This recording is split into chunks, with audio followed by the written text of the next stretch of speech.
It's the radio guy, Mike Prince. Welcome to the Friday edition of the Mike Prince Show right here at the Open Mic Broadcast Network, coming to you each and every day with the world of HBCU sports and beyond. We want to remind you that you can follow us on our social media platforms at Instagram, Facebook, and Twitter at the Mike Prince Show. You can also check us out on YouTube at Open Mic Broadcast Network. The website is obnradio.com. Of course, the 24-hour dial-in message line, 713-570-6736. And without any further delay, we'll jump right into today's episode. Today's episode made possible by Diva Skin Conditioner. Diva Skin Conditioner is a formulation that was designed for people who have challenges due causes of diabetes, whether it's with your feet, heels, toes, ankles, elbows, and even with bouts of eczema. Diva Skin Conditioner is the solution to your skin condition challenges. You can visit their website today at divafeet.com. That's DIVAH feet.com. Or you can dial in and speak with a representative at 903-373-2193. We also like to thank the good people from the law office of attorney Lee Van Richardson, located at 1047 Austin Street in Hempstead, Texas. You can give them a call today at 979-826-8008.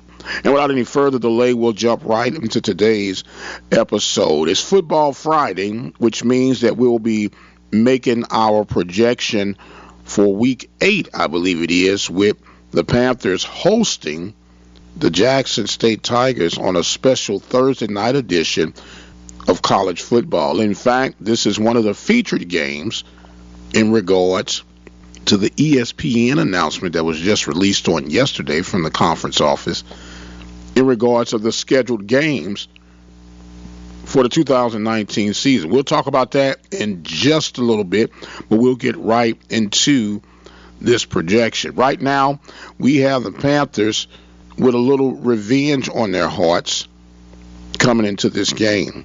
They'll be just coming off the Virginia Lynch exhibition. The homecoming setting should have PV Nation in a very righteous mood to be prepared to host the Jackson State Tigers on that Thursday night.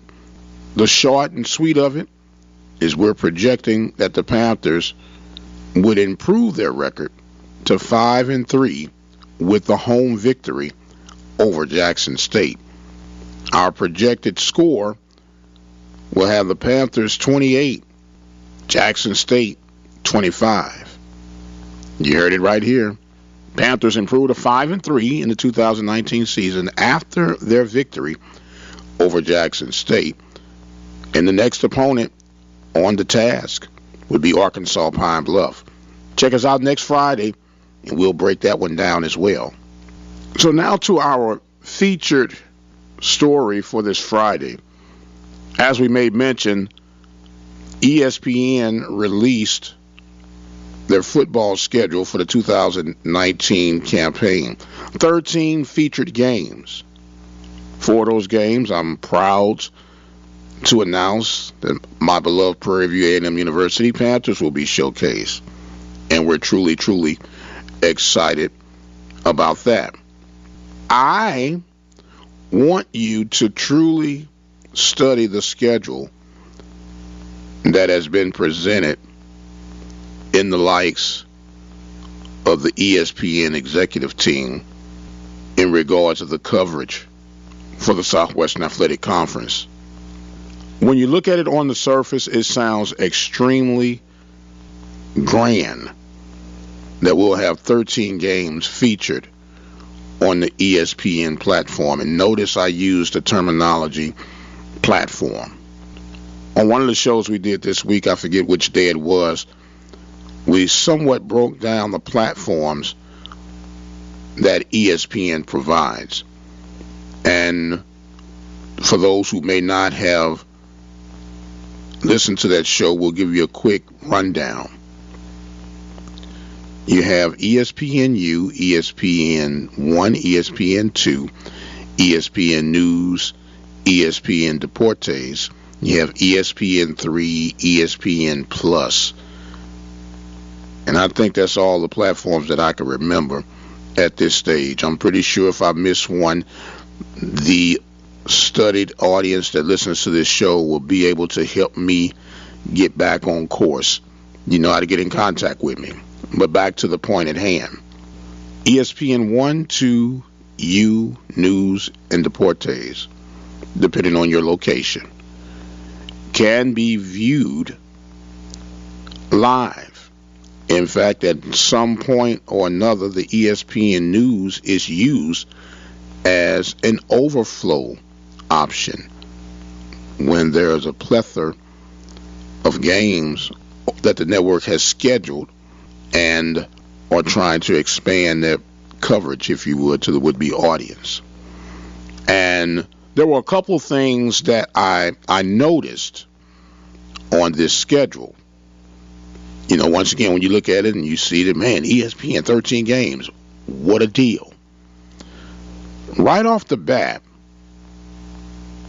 August 31st, Prairie View, Texas Southern, Labor Day Classic. Great game. If you've never been there and experienced that, truly owe it to yourselves. It is a great event. Great participation, regardless of who's hosting that game. It's just something about that Labor Day Classic. And regardless of the teams, how they end up, it's always a very contested game, especially within these last 10 years or so. But anyway, back to the point. I'm looking at the schedule, and it says ESPN3 live. Then it has tape delayed ESPNU 9:30 p.m. I said, okay, cool. So I go on and I continue to look at the schedule. And while I'm checking the schedule out, I'm seeing ESPN3, ESPN3, ESPN3, ESPN3. Of the 13 games scheduled to be on the ESPN format, 10 of those games are scheduled to be on ESPN3. Now, for clarity, the games that will be on what I'm considering the true TV package would be your MEAC-SWAC Challenge, which will feature Bethune-Cookman and Jackson State.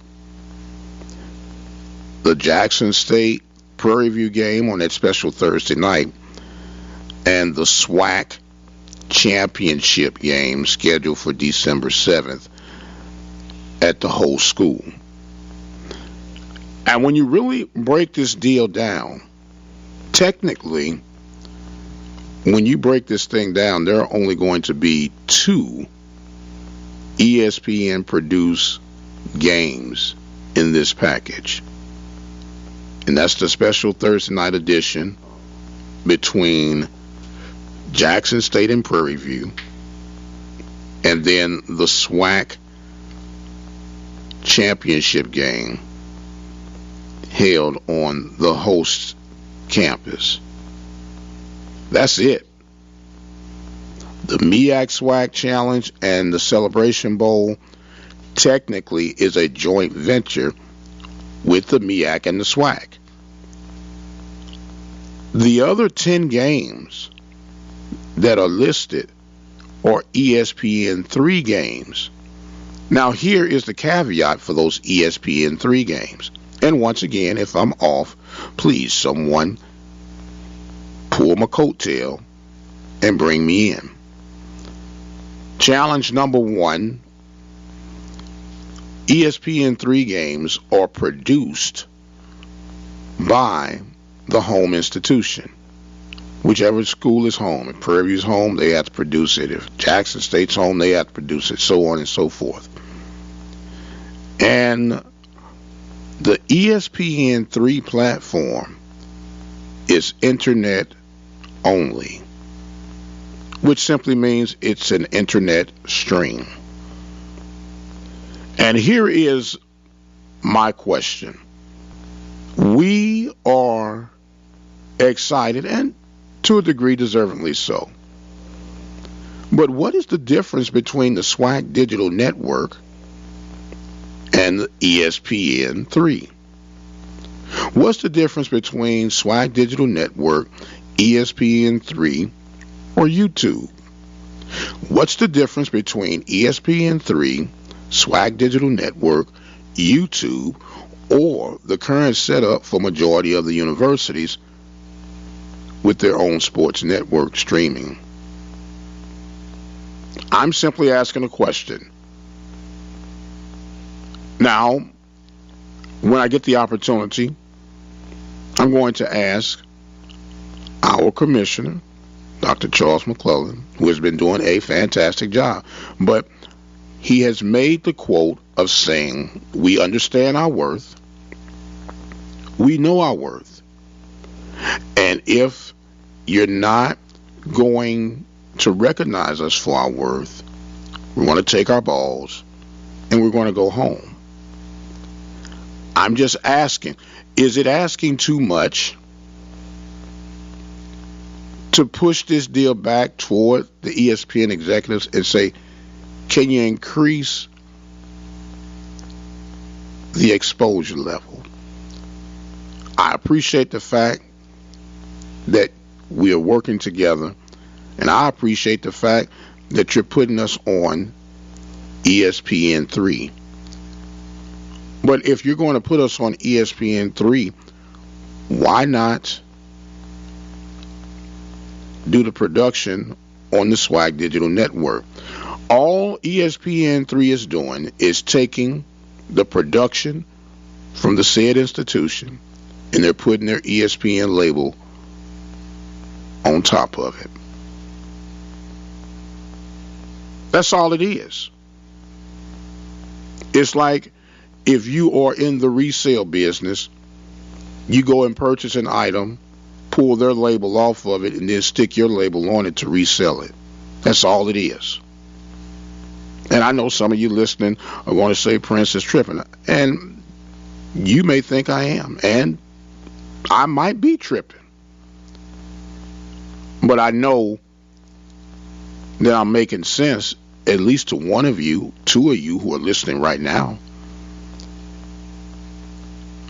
I am all for us moving forward. I'm all for the progression because that's what it's all about. But let's not jump at the first thing offered up to us. I don't know what went on in negotiation. I was not there to experience that. But I know that there has to be a better solution. Once again, when we're on the ESPN-3 platform or the ESPN Plus platform, yes, it's attached to a big known brand. But really and truly, who's going to be searching out to watch those games? It's going to be people of SWAC vested interests. So if that be the case, why not put our efforts and energy toward the SWAC digital network? If we're going to use the schematics, the suggestions of ESPN, I have no problem with that. But if we're going to do all the work, at least put it on our platform. You may agree or disagree with me. That's part of what makes talk shows talk shows. Everyone's entitled to their opinion, and it's not a matter of hating. It's just a matter of looking at things from a different perspective. You can dial in on our message line. It's available 24 hours a day, 7 days a week. 713-570-6736. Voice your opinion. You can respond as you do through our YouTube channel. Inbox me on Spreaker. You can talk by way of email, text, however you normally communicate with me. And I would love to hear your response to today's show. Of course, the social media avenue of Twitter, Facebook, or Instagram is at The Mike Prince Show. please help me see clearly if I'm looking at this from a total different perspective, or if I'm flat out wrong. I'm okay with that. I can deal with that. But I think, at least for a portion, I'm making sense. There is nothing greater than being able to open up this mic and speak from what I consider logical perspectives on my beloved Southwestern Athletic Conference, my beloved Prairie View A&M University. Just trying to share from a different perspective. And one more thing that I'll add to this. There are distributions that are made to the conferences, some obviously greater than others. But in retrospect, if I'm going to receive any type of distribution from the ESPN Plus package, theoretically, as I mentioned moments ago, who would those subscriptions more than likely be coming from? They'll be coming from SWAC-based and SWAC-interested fans. So why not cut the middleman and have subscription base either to your SWAC digital network or the various institutions? Because the money that you would receive are really coming from your fans, minus handling fees and services or what have you, that we like to call administrative service fees. Just something to look at, something to think about. I am out of time for this edition of the Mike Prince Show. We want to thank our partners, Attorney Lee Van Richardson of Hempstead, Texas, and Diva Skincare. Visit Diva Skincare at divafeet.com.